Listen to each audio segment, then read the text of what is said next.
Hello, friends and fellow lovers of all things beachy. Welcome to The Beach Speaks, the podcast that shares stories about the beach and our connection to it. I'm your host and beach lover, Paige Friend, helping you reconnect with the beach, return to your soul, and reimagine your life. So grab a cool drink, relax in your beach chair, stick your toes in the sand, and enjoy this episode of The Beach Speaks.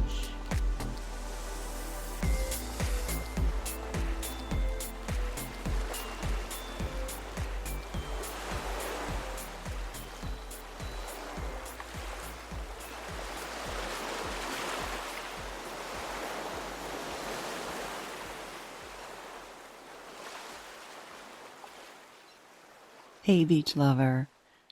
I recently had a wonderful conversation with an author of a book that was all about shells, and I'm excited to be sharing that with you soon. But today, I felt like sharing one of my own stories about collecting shells. I've been doing a lot of that lately, collecting shells, and I think most beach lovers can relate in one way or another. I mean, we've all picked up a shell or two from the beach to take home, right? They're the perfect keepsake to remind us of a particular beach or experience we had when we found it. Shells are something tangible that help you feel connected to the beach when you can't be there. Connected. I use that word because it's an important part of what the beach means to me and why I do this podcast. When people ask me what my podcast is about, I used to say, the beach. And then people would say, oh, that's great. I love the beach. End of conversation. Now, when people ask what this podcast is about, and I tell them it's about sharing stories about the beach and our connection to it, we don't have to actually be at the beach to feel connected to it, right? I'm guessing the majority of you listening right now probably don't live at the beach, but you have definitely been to the beach. Think about it. When somebody asks you, how was your trip to the beach? Sure, you could say, it was wonderful, so relaxing, or, oh my gosh, so much fun. But that doesn't seem to be enough to convey just how relaxing it was, or just how much fun. You want to describe how the sunshine felt, how refreshing the water was, and whether the waves were high or low, or how you fell asleep in your favorite beach chair, or in my case, a soft, oversized beach towel, while reading a book, or your 3-mile sunrise walk along the shore, or drinking a cocktail at the beach bar watching the sunset. Maybe you took a boat ride and dolphins magically appeared. You wish you could just bottle it all up and take it home with you. I mentioned before in previous episodes that I have what I call my beach bucket list, where I've listed all the beaches I want to visit. And recently, I had the opportunity to visit one of those beaches on my beach bucket list, Venice Beach. Venice is on the Gulf Coast of Florida, and it's often called the shark tooth capital of the world because of the plethora of prehistoric shark teeth you can find there. Some, I'm told, are the size of your hand. Now, I don't have the greatest record when it comes to finding shark's teeth, but I know a lot of you out there are really into it. It's kind of like digging for gold. If you know where to go and have the patience to dig, there's treasure to be found. As far as Venice Beach was concerned, I did have an idea where on the beach I wanted to go, but what kind of treasure I would find, I had no clue. The part of the beach I decided to go to was near Sharky's, a beachside bar and restaurant that I heard about that was right next to a small-ish pier and a long stretch of beach popular with the locals. I wanted to be away from anything touristy, and this stretch of the beach seemed pretty remote. With the exception of the restaurant, there were few, if any, homes around, and certainly no high-rise hotels or condos. And this was probably because directly across the road that paralleled the coastline was, surprise, surprise, an airport. It was a small general aviation airport with several hangars and rows of single and twin-engine piston aircraft, and a couple of small private jets. It reminded me of one of the airports where I'd learned to fly many years ago, and I was tempted to take a left for a quick drive around the airfield, but the beach was calling, so I turned right and circled around the parking lot to find a spot right next to the nearest beach access.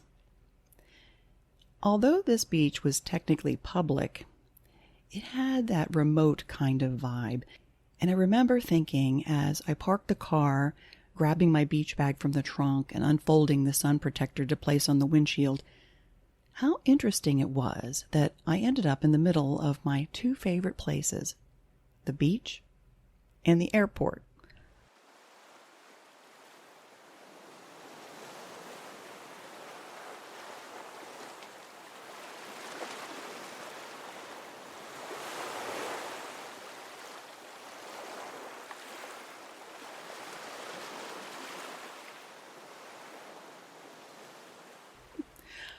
I love the feeling of walking barefoot on the beach, but the sand on the path through the dunes was a little hot on the bottom of my feet, so I kept my flip-flops on, spraying sand up the back of my legs with each step.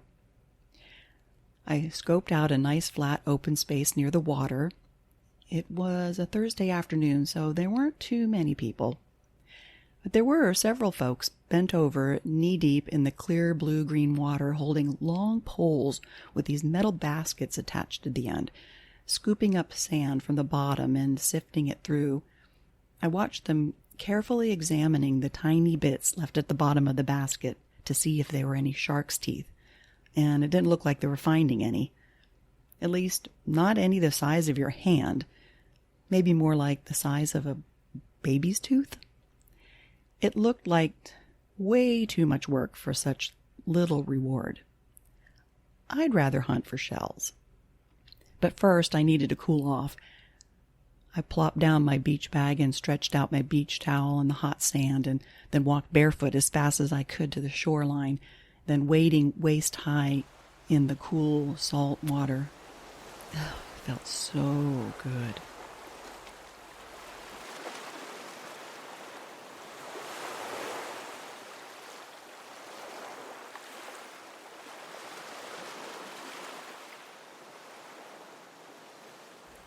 The midday sun was hot and sparkling bright like diamonds on the water, which was so clear I could see my feet at the bottom, and thankfully no sharks, just an occasional group of minnows darting in and out of the tide. And the heat of the sun on my shoulders reminded me that I forgot to put on my sunscreen. So I waded back to shore, and on my way back to the towel, I noticed a large patch of shells that had collected in a spot where the tide had once been.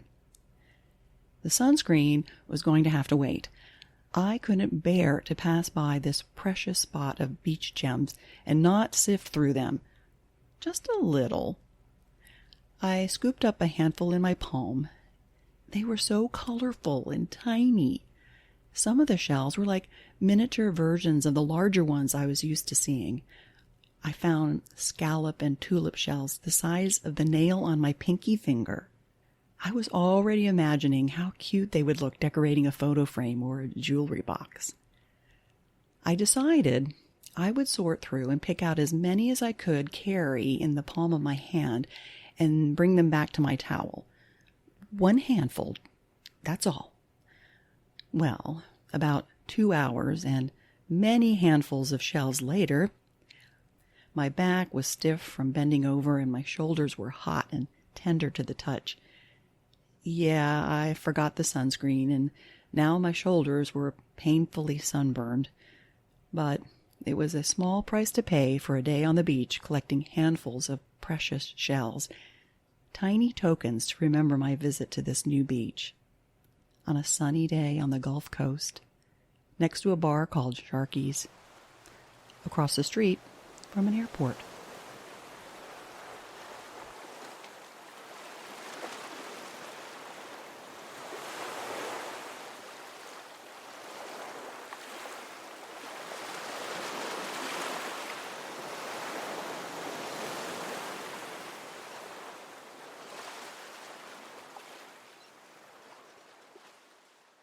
I hope this simple shell story today conjured up a happy memory of the beach for you, or maybe just listening helped you to relax. Relax. The most common response from my listeners is, I love your voice. It's so soothing. Maybe I should give some kind of warning, like, do not listen while driving or operating heavy machinery because this podcast has been known to cause extreme relaxation and might put you to sleep. And that's okay. But if you're still awake at this point, you might be thinking, oh, I have the perfect beach story to tell, or that just made me think of something about the beach that I'd love to share. Well, I have several easy ways that you can do just that. If you go to my website, thebeachspeaks.com, there's a red button that says voicemail. And all you need to do is click on it, and the rest is like leaving a voicemail on someone's phone. And you can also send a message to me on the website. If you scroll down through the show notes at the bottom of the episode, there's a link that takes you to all the places, including Facebook, Instagram, and even YouTube. Tell me, how is the beach speaking to you today? I'm listening.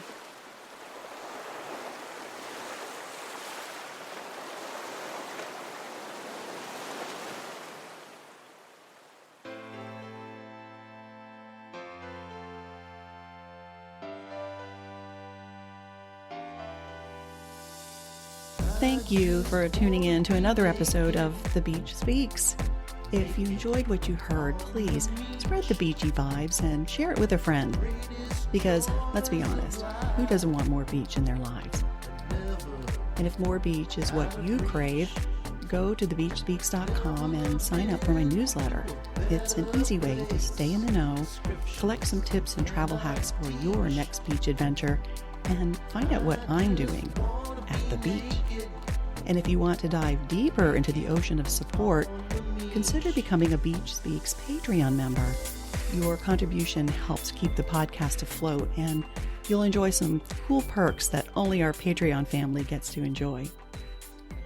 The beach is speaking. Are you listening?